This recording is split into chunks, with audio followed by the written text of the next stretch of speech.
بسم اللہ الرحمن الرحیم۔ شروع اللہ کے نام سے جو بڑا مہربان نہایت رحم والا ہے۔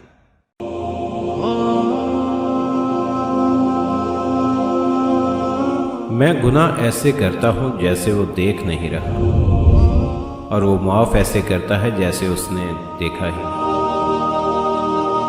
جب تم سکون کی کمی محسوس کرو تو اپنے رب کے سامنے توبہ کرو، کیونکہ یہ انسان کے گناہ ہی ہیں جو دل کو بے چین رکھتے ہیں۔ اللہ میاں فرماتا ہے، میرا ہو کر تو دیکھ، ہر کسی کو تیرا نہ بنا دو تو کہنا۔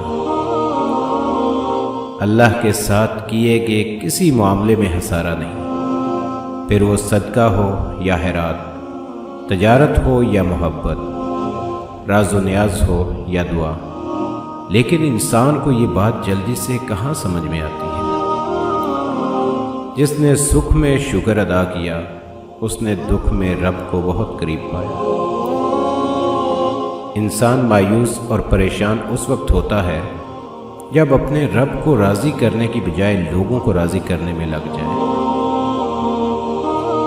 مایوسیاں محسوس ہونے لگیں تو مہربانیاں گننا شروع کر دیں، اللہ کی محبت کی مٹھاس محسوس ہونے لگے گی اور دل سکون سے لبریز ہو جائے گا۔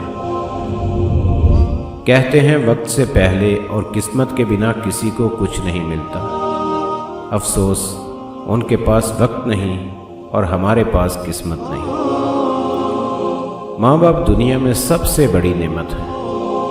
ماں نہ ہو تو دل کو دلاسا دینے والا کوئی نہیں ہوتا، اور اگر باپ نہ ہو تو زندگی کی دوڑ میں اچھا مشورہ دینے والا کوئی نہیں ہوتا۔ ساری زندگی لگا دی تو نے مال جمع کرنے میں آیا انسان، مگر شاید تو یہ بھول گیا نہ کفن میں جیب ہے اور نہ قبر میں الماری۔ ایک دن میں نے اپنی ماں سے پوچھا، جن کی ماں نہیں ہوتی ان کے لیے دعا کون کرتا ہے؟ وہ بولیں، دریا اگر سوکھ بھی جائے تو ریت سے نمی نہیں جاتی۔